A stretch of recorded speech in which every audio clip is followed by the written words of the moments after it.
কোনটা সন্তানকে শিখাবেন? যদি আপনি সন্তানকে, আমরা সন্তানকে সবসময় হতাশ করি, আমরা সন্তানকে সবসময় বলি যে তোর মতো ছেলে আমি পেটে নিয়ে ভুল করছি।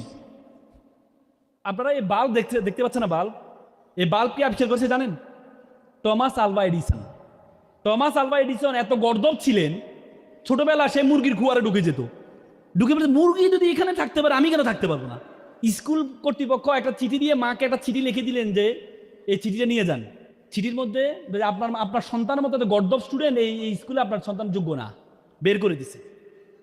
তো সন্তান বাসা গেল, মাকে যে মা চিঠির মধ্যে কি লেখা আছে? বলছে চিঠির মধ্যে লেখা আছে যে তুমি এত মেধাবী, তোমার জন্য এই স্কুল কেউ তোমার সাথে পারে না, এই স্কুল তোমার জন্য যোগ্য না। সে তো বলে কিরি ভাই আমি এত মেধাবী? সে তো ম্যাথ কথা শুনে সে তো আরো পরবর্তী, সে যখন বৈজ্ঞানিক হয় তখন তার মা মারা গিয়েছিল। পরে আলমিরা থেকে সে সিরকুটটা সে বের করে দেখে যে সিরকুটের মধ্যে লেখা আছে তোমার মতো গর্দভ শিক্ষার্থী এই স্কুল তোমার জন্য যোগ্য না। টমাস আলভা এডিসন চোখের পানি ফেলে দিয়েছিলেন। টমাস আলভা এডিসন বলেছেন আমি প্রথম জীবনে ছিলাম একটা গর্দভ, কিন্তু মায়ের ইন্সপিরেশন পেয়ে আমি হয়ে গেলাম কি সবচেয়ে বড় মেধাবী। এই জন্য সন্তানকে কি করবেন না, কখনো কি করবেন না, হতাশ করবেন না। দৌড় প্রতিযোগিতা করছে একটা সন্তান, দেখা গেল সন্তান 20তম হয়েছে, 20তম হয়ে মন খারাপ করে বাবাকে জিতাতে পারে না। বাবা আসছে, বাবাকে সে সফলতা দেখাতে পারে না, মন খারাপ করে বসে আছে। বাবা বলেছে কংগ্রেচুলেশন। সে বলছে কেন? বলছে দেখো 100 জন প্রতিযোগিতা অংশগ্রহণ করেছে, তুমি 80 জনকে হারাইছো, তো তোমার আমি কংগ্রেচুলেশন বলবো না? তখন মেয়ে তো বলছে আসলে তো সত্য, আসলে তো সত্য, আমি 80 জনকে হারিয়েছি। তার মানে আমরা সবসময় নেগেটিভ অ্যাপ্রোচ শিখাই সন্তানকে। একটা রাজা মন্ত্রীদেরকে বলছে আচ্ছা বলো তো মানুষ এত অসুখী কেন? তো তার মধ্যে মন্ত্রী একজন ছিল খুব চালাক, বলে রাজা সাহেব আপনি বুঝবেন কেন অসুখী? বলে একটু শিখান না, কেন অসুখী আমাকে একটু বলো তো। বলে যে এক কাজ করেন। তখন বলে রাজা সাহেব আসেন, সে একটা ঘরের সামনে 99টা মুদ্রা, স্বর্ণ মুদ্রা রেখে আসছে। রেখে আসার পরে এই লোকটা বের হওয়ার পরে 99 স্বর্ণ মুদ্রা পাইলো। এই তো কি ব্যাপক খুশি। সে বলতে কিরে এটা তো 100টা ছিল, আরেকটা কই গেল? আরেকটা গেল কই?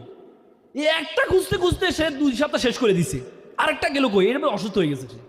মন্ত্রী বলতেছে রাজা সাহেব দেখছেন, সে যে 99টা পাইছে এটা নিয়ে তার কোনো সন্তুষ্টি না, তার অসন্তুষ্টি হচ্ছে একটা কোথায় গেল। এই জন্যই মানুষ এত অসুখী। আমরা সবসময় না করতে পারি না এটা নিয়ে আমরা খুশি না, এটা না।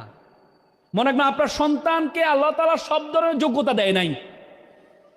আপনার সন্তানকে এমন একটা যোগ্যতা দিয়েছে, এই যোগ্যতা পর্যন্ত যেতে পারে নাই বলেই সন্তান বলে আল্লাহ তাআলা তাকে অনর্থক সৃষ্টি করেছে। আল্লাহ কোরআনে বলেছে ওয়ামা খালাকনাস সামা ওয়াল আরদা, আমি আসমান এবং জমিনে যা কিছু সৃষ্টি করেছি ওয়ামা বাইনাহুমা বাতিলান, কোনো কিছু অনর্থক সৃষ্টি করি নাই। আপনার সন্তানকে আল্লাহ তাআলা অনর্থক সৃষ্টি করেন নাই, কিন্তু সন্তানের যে যোগ্যতা আছে সেই যোগ্যতাটা আপনি তাকে খুঁজে বের করে দেন নাই বলেই সন্তান মনে করে তাকে অনর্থক সৃষ্টি করেছেন। একবার বনের রাজা সিংহ একটা প্রতিযোগিতা আয়োজন করলো সন্তানদেরকে নিয়ে, বনের সন্তানদেরকে নিয়ে, সকল প্রাণী সন্তানদেরকে নিয়ে। বনের রাজা সিংহ তার সন্তানকে বলে বাবা প্রতিযোগিতা তোমাকে, তোমার বাবার রাজা, তোমাকে কিন্তু ফার্স্ট হইতে হবে, নাহলে কিন্তু তোমার আমি সন্তান হিসেবে পরিচয় দিব না। প্রথম প্রতিযোগিতা হচ্ছে ছাতার প্রতিযোগিতা। দেখা গেল সিংহর ছেলেকে পিছনে ফেলে, বাঘের ছেলেকে পিছনে ফেলে কুমিরের ছেলে ফার্স্ট হয়েছে, আর সিংহর ছেলে সবাই লাস্ট। সিংহ তো মেজাজ খারাপ, কিরি বেটা তুই আমার সন্তান হয়ে সবাই লাস্ট হলি, সামনের প্রতিযোগিতা তুই যদি ফার্স্ট না হস তোরা আমি ত্যায্য করে দিব। পরের প্রতিযোগিতা হচ্ছে উড়ার প্রতিযোগিতা। কিসের প্রতিযোগিতা? উড়ার প্রতিযোগিতা। দেখা গেল বাঘের ছেলেকে পিছনে ফেলে, সিংহর ছেলেকে পিছনে ফেলে বানরের ছেলে ফার্স্ট হয়েছে, আর সিংহর ছেলে সবার লাস্ট। পরে কি করছে সিংহ, কি করছে তার সন্তানকে ত্যায্য করে দেবে, তোর মতো সন্তান আমার রাখা দরকার নেই, তোর মতো সন্তান আমার আর দরকার নাই। তার মানে আপনার সন্তান সবকিছুর জন্য যোগ্য হয় নাই। আপনার সন্তানের এমন একটা গুণ আছে, সেই গুণটা আপনাকে বের করার দায়িত্ব আপনার। আপনার সন্তানের মধ্যে অনেক জড়তা আছে। মিস্টার বিনের নাম শুনছেন আপনারা? মিস্টার বিন মুখে তোতলাবে, কথা বলতে পারতো না। অক্সফোর্ডের ছাত্র ছিল। অক্সফোর্ডে যাওয়ার পরে মিস্টার বিন খুব স্বপ্ন সে নাটিকা করবে। তো পরে নাটিকা থিয়েটারে যাওয়ার পর তাকে একটা ডায়লগ দেশে ডায়লগ বলতে পারে না। বলছে তুমি ডায়লগ না বলতে